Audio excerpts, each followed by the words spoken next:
तो hello students, welcome back to again in my YouTube channel commerce and math classes. और हमने statistics शुरू की थी। उसके अंदर हमने पहला ही स्टेप लिया था हमारा, जिसके अंदर हम प्लानिंग स्टैटिकल इन्वेस्टिगेशन पढ़ रहे थे। और उसके जो स्टेप्स हैं उनमें से हमने एक अनुसंधान का आयोजन, जो प्लानिंग द इंक्वायरी है, वो हमने चैप्टर शुरू किया था और आज हम उसको ख़त्म कर देंगे। उसके बाद कलेक्शन ऑफ डाटा चलेगा, जो थोड़ा सा लंबा है। आपका कलेक्शन ऑफ डाटा के अंदर प्राइमरी और सेकेंडरी डाटा और उनकी जो विधियां हैं उनको पढ़ेंगे। देन एडिटिंग रहेगी हमारी, कलेक्टेड डाटा को कैसे एडिट किया जाता है। फिर उसके बाद क्लासिफिकेशन और टेबुलेशन की कुछ चीज़ें देखेंगे हम। तो मैंने आप लोगों को यहाँ तक बता दिया था कि समस्या क्या है, अनुसंधान का निश्चित कैसे करना में, अनुसंधान का क्षेत्र कैसा होना चाहिए, समय कैसा होना चाहिए, सूचना का स्रोत क्या होना चाहिए, सोर्स ऑफ जो आपकी इंफॉर्मेशन है वो क्या होनी चाहिए, अनुसंधान के प्रकार मैंने आप लोगों को बताया था। 6 टाइप्स के मैंने, ऑलमोस्ट 6 या 7 टाइप्स के मैंने प्रकार आप लोगों को बताए थे। आई थिंक ये रहे इसके टाइप, मैंने आप लोगों के साथ डिस्कशन किया था उसको। ठीक है, ये टाइप्स मैंने आप लोगों के साथ डिस्कशन कर लिए थे। ये जो 8 टाइप्स हैं आपके, संगणना और निर्देशन, डायरेक्ट, इनडायरेक्ट, जो इनिशियल और रिपीटेटिव है, कॉन्फिडेंशियल है, पब्लिक है, रेगुलर है, ये सारी चीज़ें मैंने आप लोगों के साथ डिस्कशन कर ली थी। आज जो हम डिस्कशन करने वाले हैं वो आगे के पॉइंट है, 2-3 पॉइंट और हमारे रह गए थे, उनको हम डिस्कशन करेंगे। ठीक है, उसके बाद आपका ये चैप्टर कंप्लीट हो जाएगा और उसके बाद हमें जो है डेटा कलेक्शन का पढ़ना है कि कलेक्शन क्या है। तो पहले हम बात करने वाले हैं संख्यांकीय इकाइयों की। अब इकाइयों की बात करें तो इकाइयाँ कैसी होनी चाहिए, वो भी एक इम्पॉर्टेंट चीज़ है कि हमारी जो इकाइयाँ हैं वो कैसी होनी चाहिए। एक तो विशिष्ट इकाई होनी चाहिए। क्या होनी चाहिए? इकाई क्या होनी चाहिए? आपकी विशिष्ट होनी चाहिए, यानी भ्रमित करने वाली ना हो। अलग अलग इकाइयाँ नहीं होनी चाहिए आपकी, विशिष्ट इकाई होनी चाहिए। दूसरी जो चीज़ है, जैसे हम लोग काफ़ी चीज़ों के लिए लेते हैं। अब तो हमारे पास जो माप है वो इंटरनेशनल माप है, जैसे किलोग्राम है, लीटर है, ये सारी चीज़ें। पहले इस तरह के माप नहीं होते थे, तो हमारे पास अभी इकाई विशिष्ट है कि मेजरमेंट के किसका कैसे करना है। जैसे कपड़ा वगैरह उनको हम मीटर में करते हैं, तरल पदार्थ जो द्रवित पदार्थ है उसको लीटर में करते हैं, ठोस पदार्थ को हम किलोग्राम में मापते हैं। तो हमारे पास इकाइयाँ विशिष्ट है। अब दूसरी चीज़ ये होनी चाहिए कि इकाइयों में एक रूपता होनी चाहिए। भाई हम डेटा ले रहे हैं तो कहीं से हमने लीटर का ले लिया, कहीं से हमने मीटर का ले लिया, ऐसा नहीं होना चाहिए। जो इकाइयाँ हम ले रहे हैं उसके अंदर एक होनी चाहिए। अगर मान लीजिए हमने कहीं कहीं पे फसल का डेटा लिया, अगर टन में ले रहे हैं तो सभी को टन में ले, अगर किसी को क्विंटल में ले रहे हैं तो क्विंटल में ही सबको ले। तो इस तरह हमारी इकाइयों के अंदर क्या होना चाहिए, एक रूपता दिखाई देनी चाहिए। जैसे ही हम देखें तो हमें एक रूपता दिखनी चाहिए, ताकि आपका जो है रिप्रेजेंटेटिव करने के लिए आसान हो जाए और सभी इकाइयों को हमें जो कंपेरिजन है वो करने में आसान हो। अब तीसरी बात करते हैं कि इकाइयाँ कैसी होनी चाहिए, स्थायी इकाई होनी चाहिए, यानी हमें परिवर्तित नहीं करनी बार बार में। हमारी जो इकाइयाँ होनी चाहिए वो क्या होनी चाहिए, स्थायी होनी चाहिए। आगे हम बात करते हैं संख्यांकीय इकाई की बात कर रहे थे। अगर हम फोर्थ इसका जो इम्पोर्टेंट विशेषता समझें तो इकाई क्या होनी चाहिए कि सर्वमान्य होनी चाहिए। ऐसा नहीं है कि मान लीजिए कि हम 2 यूनिट के अंदर सर्वे कर रहे हैं, उसके अंदर एक में इकाई कुछ और चल रही है, एक में दूसरे में इकाई और चल रही है। तो हमारी अनुसंधान के लिए जो इकाइयाँ हैं वो क्या होनी चाहिए, वो सर्वमान्य होनी चाहिए। क्या होनी चाहिए? सर्वमान्य होनी चाहिए। अगर हम आगे की बात करें तो संख्यांकीय इकाइयों को हम 2 भागों में बांट सकते हैं। जो किस तरह के पार्ट हो सकते हैं, देखिए हमारे पास जो टाइप्स ऑफ स्टैटिकल यूनिट है, हम उनको 2 भागों में कैसे बांट सकते हैं। टाइप्स ऑफ स्टैटिस्टिकल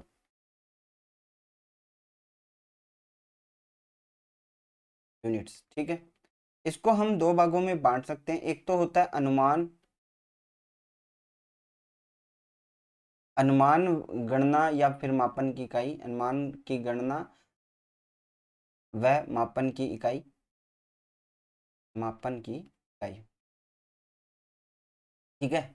अब इसमें क्या हो सकती है, इसमें 2 तरह की चीजें आ सकती है। एक तो हमारे पास क्या हो सकती है, सरल यूनिट हो सकती है, यानी सिंपल हो सकती है, ठीक है। और दूसरी क्या हो सकती है, कंपोजिट हो सकती है, यानी मिश्रित हो सकती है,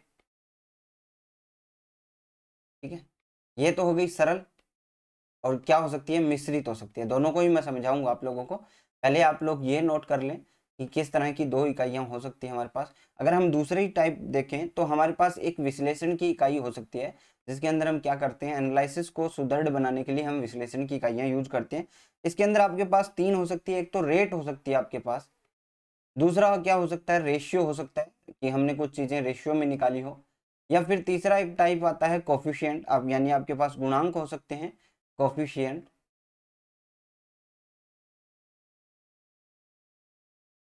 ठीक है, तो इतने डिटेल से आप लोगों को कोई भी नहीं पढ़ा रहा, लेकिन आप लोगों को इम्पोर्टेंट है, ये चीजें आपसे पूछी जा सकती है एग्जाम में, तो आप लोगों को नोट करके रखनी है। देखिए, अनुमान या गणना की इकाई की बात करें तो इसमें सिर्फ हमारे दो प्रकार की होती है, सिंपल या कंपोजिट। सिंपल कैसी होती है, जैसे कुछ भी हो गया, सिंपल में क्या आता है, कुछ भी हो गया, जैसे केजी में ले लिया, मीटर में ले लिया, या फिर हम क्या सकते हैं, क्विंटल में ले लिया, टन में ले लिया। तो ये सारी सिंपल है। इसमें क्या होती है, अशुद्धि की संभावना क्या होती है, बहुत ही कम होती है। इसमें जो एरर है वो बहुत ही कम पाया जाता है। कंपोजिट में वो यूनिट्स आती है जिसके अंदर हमें क्या होता है, मिश्रित लेनी पड़ती है। जैसे किलोमीटर प्रति घंटा, या फिर किलोवाट प्रति घंटा, KWH हो गया, किलोमीटर प्रति घंटा, माइलेज हम जब निकालते हैं तो ये क्या आती है, मिश्रित आती है, क्योंकि इसके अंदर किमी भी है और आवर भी है, टाइम भी है। तो ये क्या आती है, मिश्रित में आती है।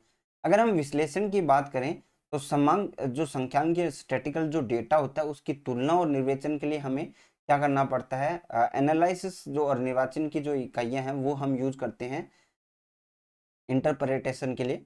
जबकि समंक की जो इकाइयां हैं उनको हम 3 भागों में बांटेंगे जो विश्लेषण करने वाली है। उसमें पहला जो आता है आपका रेट आता है, रेट। पहला हम क्या लेते हैं, रेट लेते हैं। रेट को हम क्या बोलते हैं, दर।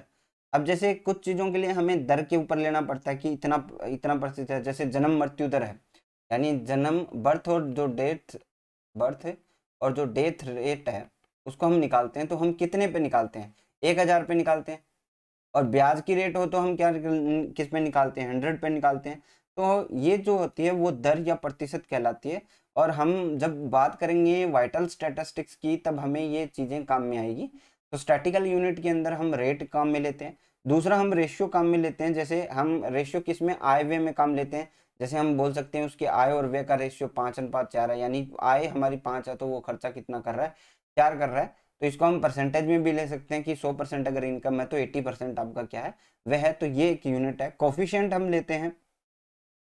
कोफिशिएंट हमारा इस तरह काम आता है कि जब भी हम योग से गुणा करेंगे तो वो संबंधित संख्या हमारे से मिल जाएगी।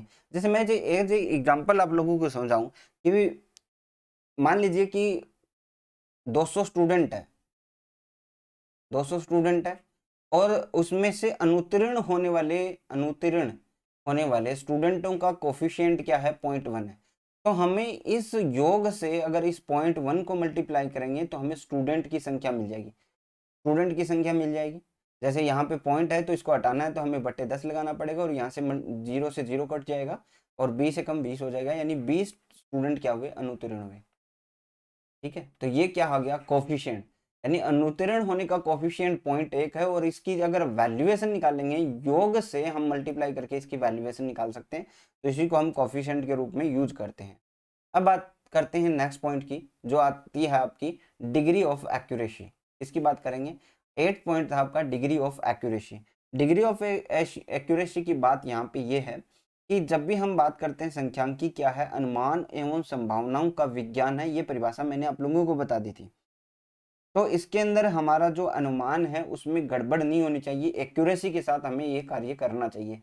जैसे मान लीजिए कि अगर मैंने 5.5 टन लिखा तो ये बात सही है, ये कितना हो गया, आपका 55 क्विंटल हो गया। अगर लेकिन मैंने 5.05 लिखा है तो इसका मीन अलग होगा। तो हमें इसमें एक्यूरेसी चाहिए, इसमें मात्रा में हमें क्या करनी चाहिए, एक्यूरेसी करनी चाहिए, शुद्धता लानी चाहिए। 9th पॉइंट आता है संगठन, अनुसंधान का संगठन।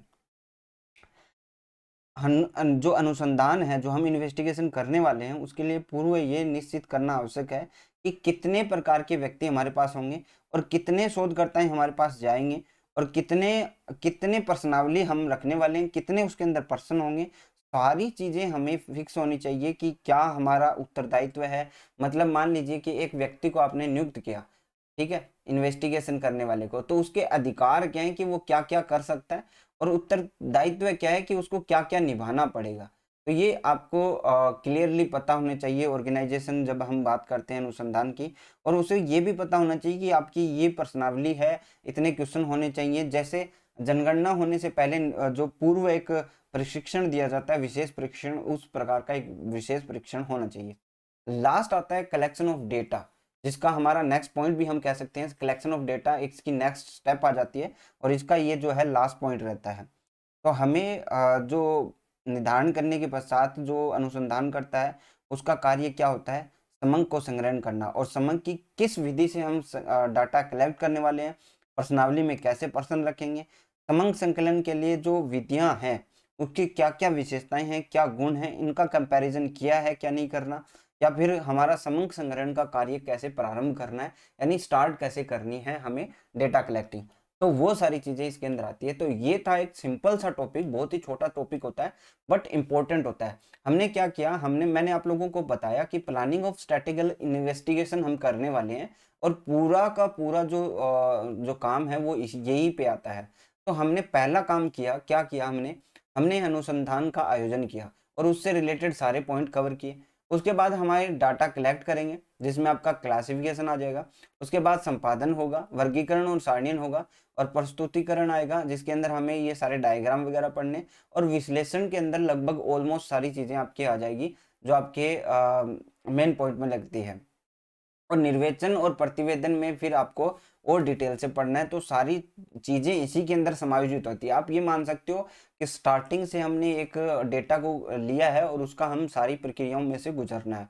तो आपकी स्टैटिस्टिक्स की सारी चीजें क्लियर हो जाएगी, और आपको ये पता भी चल जाएगा कि कहाँ पे हम क्या कर रहे हैं और क्यों कर रहे हैं, है ना। ये चीजें भी आप लोगों को पता होनी चाहिए। जैसे भी आप अकाउंटिंग पढ़ते हो, उसके अंदर जो प्रोसेस होती है उसी तरह हमें इन्हीं को प्रोसेस के थ्रू चलेंगे।